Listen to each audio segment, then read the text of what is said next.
Hello, welcome to Your Best Unleashed. Thank you for joining me today for our episode.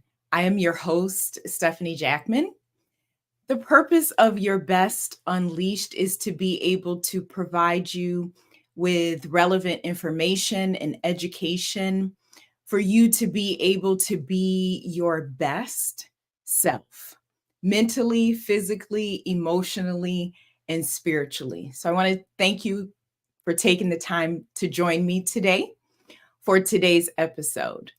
If you have not already done so, I would like for you to be sure to subscribe to Your Best Unleash, subscribe to the channel, and also hit that notification button because that will then inform you of when we are actually live.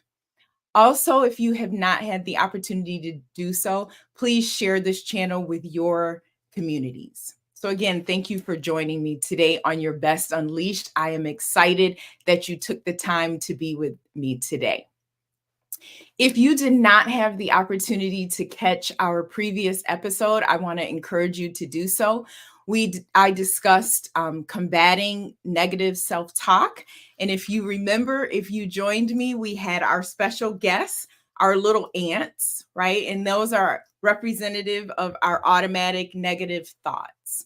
So I'm hoping that with the practical skills that I gave you on our last episode, that you will be able to remember that you have to catch it, check it, and change it.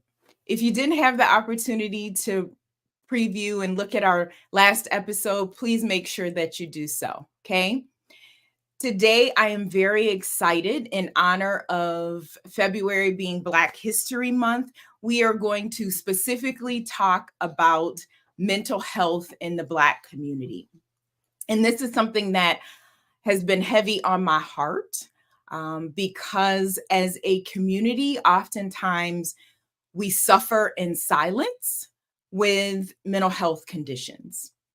So, when we're talking about research and statistics around mental health access, there is a 25% chance that a Black person will seek out mental health services or a therapist when a need arises versus a white person when there is a 40% chance of a white person seeking out mental health services or seeking out a therapist, which is a huge discrepancy. Part of the reason why, as a Black community, we do not seek out mental health services is because there's stigma associated with mental health. Now, Stephanie, you may be saying, what do you mean stigma? When I talk about stigma, I mean that there is this negative association with mental health services. There's the fear of us being judged, right? There's the fear of shame and embarrassment. So we will shy away from mental health services. Now, one thing that I really want to share with you is there's a difference between the term mental health and mental illness. And as a Black community, that term mental illness is the one that we struggle with. So let me give you the definition for today's purposes with Your Best Unleash for mental health. So when we're talking about mental health is the state of our mental and mind functioning, right? So it's how our mind functions. So it's very similar when we're talking about physical health. When we think about our physical health is encompassed around how our body functions, right? When we talk about oral health, we're talking about in terms of our teeth and our gums. How are they functioning at this time? What state are they in? Well, it's the same when it comes to mental health. Mental health is discussing and looking at how our mind operates and how we mentally are functioning. Now, when we're talking about mental illness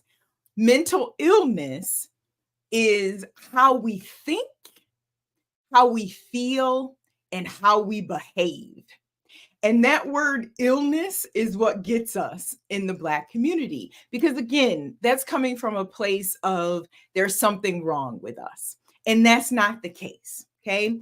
So let's look at why we're not engaging in mental health services or mental health treatment when there is a apparent and obvious need, right?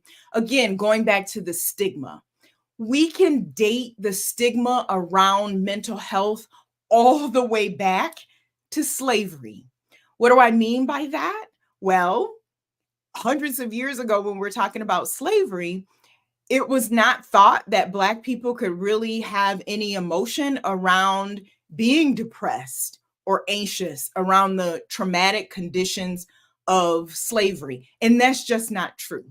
So, as a Black people, we would ignore those feelings during those days of slavery. So, we would say, oh, that person is just stressed out. Oh, they're just having a hard time. They're down, right? They're tired. And as a result, there was actually some mental health conditions going on, right? So that dates back generations and generations and hundreds of years ago.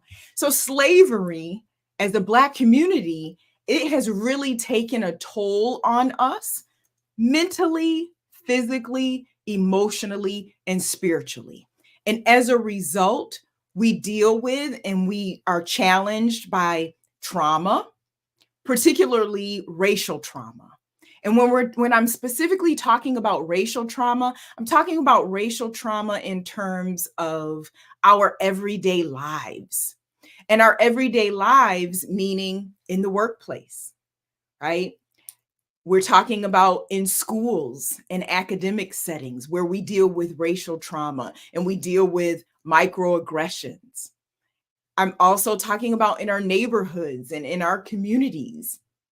So we're talking about racial trauma and trauma, intergenerational trauma that has had a long lasting impact on our mental health. And as a result, it can certainly cause some mental illness. And again, mental illness doesn't have to be a bad thing, right?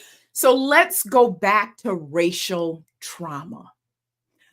Racial trauma is one of those things that if we're not addressing that, it can certainly then turn into things like PTSD.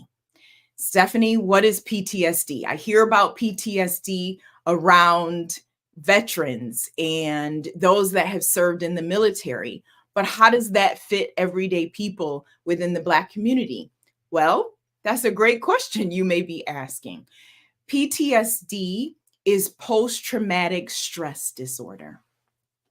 And what that is basically as a result of experiencing some level and some degree of trauma in our lives, right? So I remember being a young lady and I would say I was about 14 years old at the time. And I had a friend and we had a sleepover and she was a little bit older than I was and she had a child. And that particular night that we had a sleepover, if you know anything about sudden infant death syndrome, research shows that you're not supposed to sleep with infants. And my friend, who was a mom and she had a child, that particular night, as opposed to putting her infant in the bassinet, she had her child sleep with her. And that early in that morning, I personally recall waking up to screams, just screams. And so I ran into her bedroom, and what I saw was her child not breathing. And her child had her infant child had blood underneath their nose and they were not breathing, and everyone had went into a state of shock.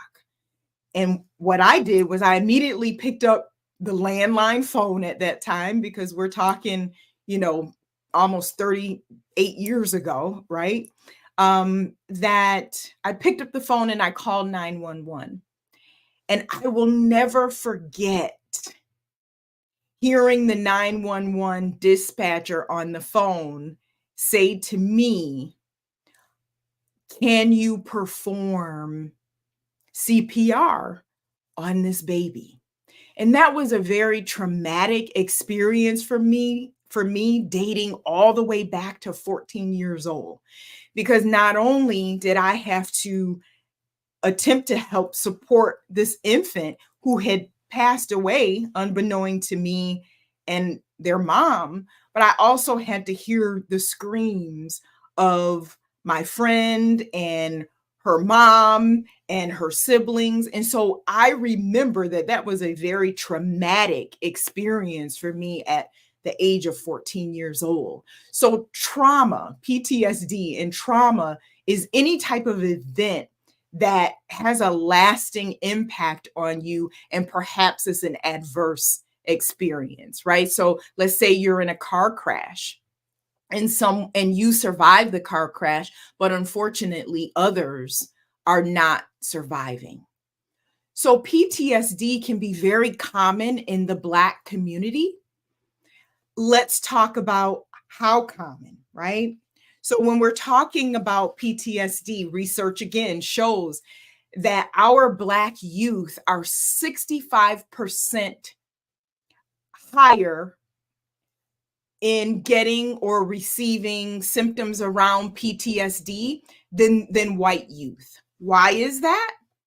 Because let's look at low income areas, perhaps, that our young people may live in. They may have witnessed homicides in their neighborhoods. They may have experienced their own personal traumas around any type of physical or emotional or perhaps sexual abuse. They may reside in homes that they're witnessing domestic violence. There may be food insecurity. And that doesn't necessarily just have to be youth, but that also can be us as adults. So we are higher likely to experience symptoms and diagnosis, or even undiagnosed symptoms around PTSD, right? So let's talk a little bit about why we as a Black community may not be willing to seek out mental health services. One thing I would like to share with you is, having been a therapist now for about 20 years or so, one thing that I would say that has changed as a result of the COVID-19 pandemic, there has been certainly some challenges in life in terms of how we live life and how we do life post pandemic, but then there has also been some benefits in certain industries. And one of those benefits that I would certainly say is in the delivery of mental health services. Why do I say that as a mental health practitioner? I say that because COVID-19 and the pandemic really tore down some barriers in terms of how we as mental health providers deliver mental health services. So as a result of the pandemic, everything shut down, as we are all aware of. And we then had to begin to deliver mental health services to our patients and to our clients from a telehealth standpoint. Why do I say that that perhaps was a great thing, even initially to my own personal resistance to telehealth services? I say that was a great thing for my patients and those of that became my future patients, because it tore down barriers. It tore down barriers in terms of um, not having to worry about transportation to be able to get to my office, right? Some of my patients would say, Stephanie, I don't have the bus fare today to be able to get to our appointment. So with telehealth services, all they had to do was hop on their phone and I sent them the link.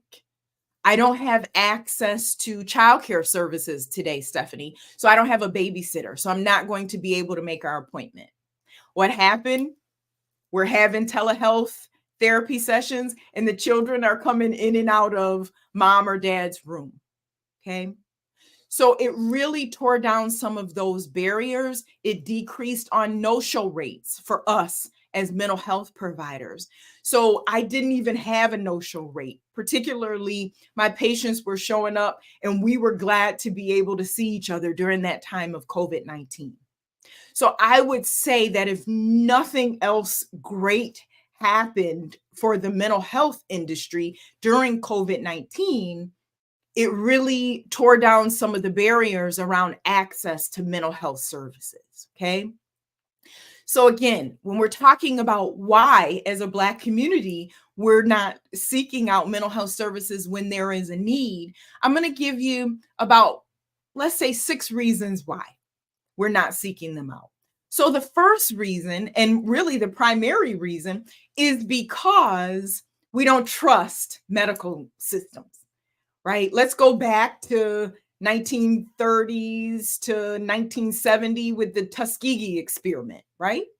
We don't trust the medical industry. That was proven even during the pandemic and COVID-19 in terms of the Black community and our resistance to engage in vaccines and boosters.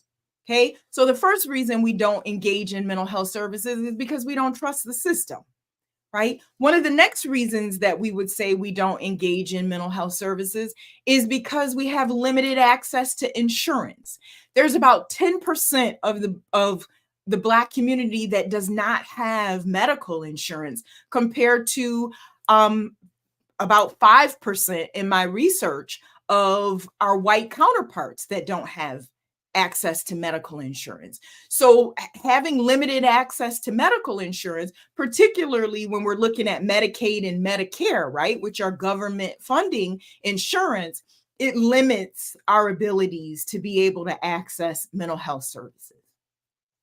The third reason why we as a Black community are not seeking out mental health services is because of barriers to culturally competent practitioners, so mental health providers, right? And when I say culturally competent, I mean being able to understand and relate to the individuals that are sitting across from us, being informed and educated about what the Black community's experience has been. So that's another reason why people aren't seeking out mental health services, is because representation does matter. A lot of individuals want to sit across from a therapist that can relate and perhaps understand in terms of what some of those struggles have been for them, the racial trauma, the inequality in the workplace and in educational settings. So all of that is really key. The fourth reason why we're not accessing mental health services is a limited availability to Black mental health providers. So about 17, 18 years ago, when I initially started seeing patients privately, I could look out and there's this directory, and I'm going to ask that we put that information up. It is called Psychology Today. There's a directory, and that directory is a national database, no matter where you are in Canada. If you're watching us in Canada, if you're watching us here in the United States, there's a database that has access to all the licensed mental health providers if they are on that network. And so 17, 18 years ago, when I first started seeing clients privately in the area in which I reside in, there was about 20 Black therapists. Now, thankfully, we can go back and fast forward 17, 18 years ago, and it's not as many as it could be, but we have certainly doubled and tripled in this area in terms of Black mental health providers. Okay, so a lot of individuals are not seeking out mental health services because there's a limited use of limited access to Black mental health providers, okay? And we'll talk a little bit about how we can perhaps change that within the Black community, all right? So let's talk a little bit about what we can do. Well, first, I'm going to encourage you personally that if you are struggling, right? If you're struggling, and at some point, I truly believe that if you are a Black person, you've struggled in terms of some type of mental health condition at some point in your life, whether it was you were struggling for 6 weeks, 6 days, it was situational or circumstantial, you've had some type of struggles. And I want to use this box as a demonstration here that we all are basically a container. Our human bodies are a container, and we have a top on it. And typically, if someone really doesn't ask us how we're doing, we'll keep the top on. Or we have a tendency to be able to say, "Oh, I'm doing fine. Everything is good." But in actuality, we're really not. We're suffering in silence. Okay. So let's talk about if we were to engage in therapy, right? To talk to someone, what's in here? We have a lot going on in here. Okay. You might not be able to see this, but abuse. Many of us have struggled with abuse, whether it's physical, mental, emotional, financial, spiritual, sexual, right? So we've struggled with abuse. Our containers, we struggle with neglect and abandonment, right? So that could be from parents, that could be from our perception from a spouse or a loved one, all right? Our containers we're holding is any type of trauma that we may be holding in our container. Again, trauma can be physical, emotional, spiritual, sexual, any of that stuff. Anger, we could be dealing with personal anger, right? I see this one a lot in our young people, right? So we're dealing with a lot of anger and resentment and bitterness. Anxiety, we're going to talk in future episodes about anxiety, okay? We could be dealing with that. This one's huge, a lack of self-confidence, okay? We're dealing with that. And depression, that's a big one in the Black community. So this is our container. If we keep the top on, those things are going to stay in there. It's going to come a point in some time that we have to remember that we all have a limit.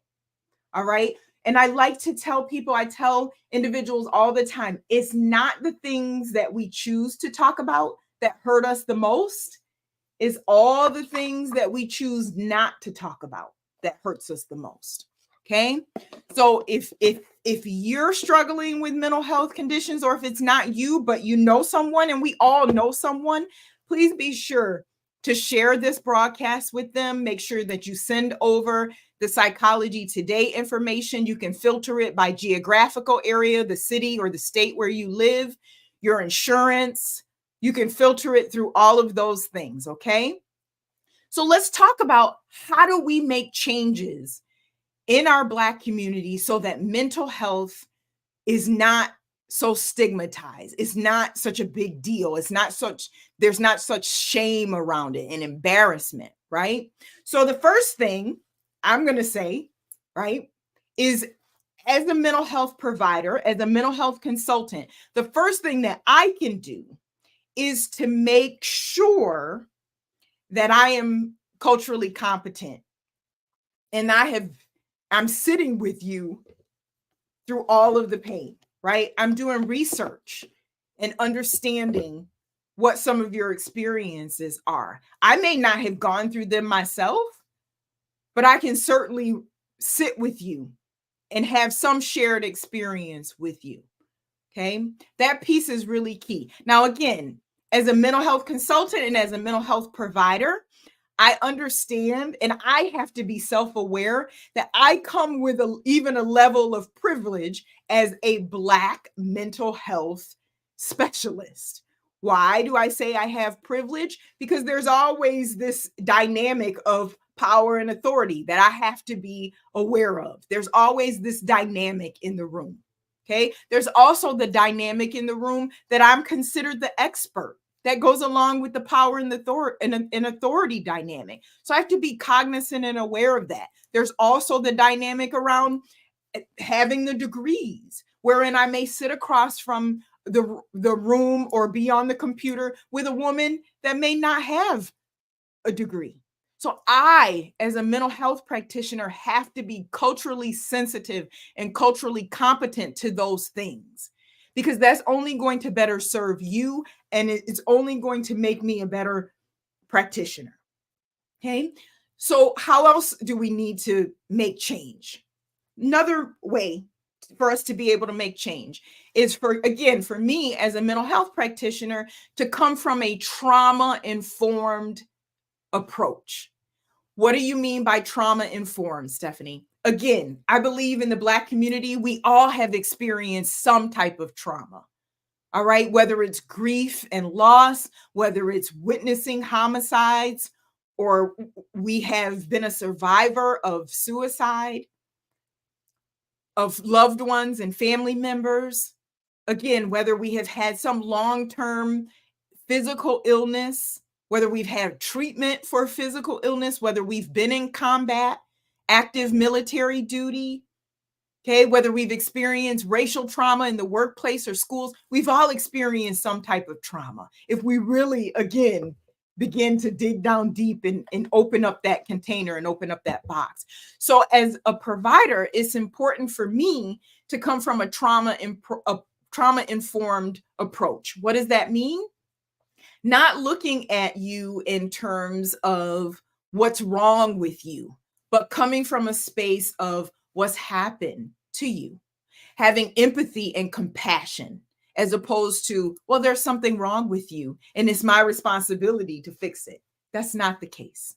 Okay. So sitting with you from a trauma-informed care, and trauma-informed care from a mental health standpoint is a national endeavor. Okay. Thirdly, how do we make mental health more accessible, and how do we tear down the stigma? Third, we all need to change our language. Particularly, again, I'm highlighting within the Black community. Okay, Stephanie, what do you mean by change the language? I'm talking personally from my own personal experience and from my family's personal experience. So changing the language. What does that mean? How many of us have heard terms like this? Oh, they're just crazy. Something wrong with them. They're crazy. We need to change the language and stop using terms as crazy, because again, that's just reiterating the stigma. Okay. How many of us says this? She acts bipolar. You never know what you're going to get with her. She's bipolar. She acts bipolar. Maybe she is, and she hasn't been diagnosed. Maybe she's not. Maybe she's going through some things in her life, right? Maybe she's premenopausal. Maybe she's menopausal. Okay. It could be many things that she's experiencing, but it doesn't necessarily mean that she's bipolar. How often have we heard this one? They're just a little slow. They're just a little slow. Okay. We have to change the language that we're using, because again, that creates a level of shame and embarrassment for people. They're just weak. He's weak. They're weak. He's weak. So we got to change it. Okay. Why are you so emotional? Why are you so in your feelings? Why are you so emotional? Okay. So we have to change the language. And lastly, how many of us have heard this? They've got issues. They've got issues. So we have to begin to change the language so that the stigma around mental health can begin to change. I talk with my white colleagues all the time. I have some patients now to where they're like, nope, Stephanie, you're my therapist. You're on my speed dial. I'm going to try and get in sessions with you as much as I possibly can. From a European standpoint, from our white colleagues' standpoint, they've had therapists for years. It signified a sense of prestige, right? So again, it's important to understand this doesn't have to be a deficit thing if you are struggling and you're suffering in silence. Next, again, we need to educate and inform our community, our Black community. How do we do that? Well, I'm doing it now on this platform in terms of Your Best Unleash. This is a great platform in order to be able to provide information and relative educational information to you around mental health and mental illness. Okay.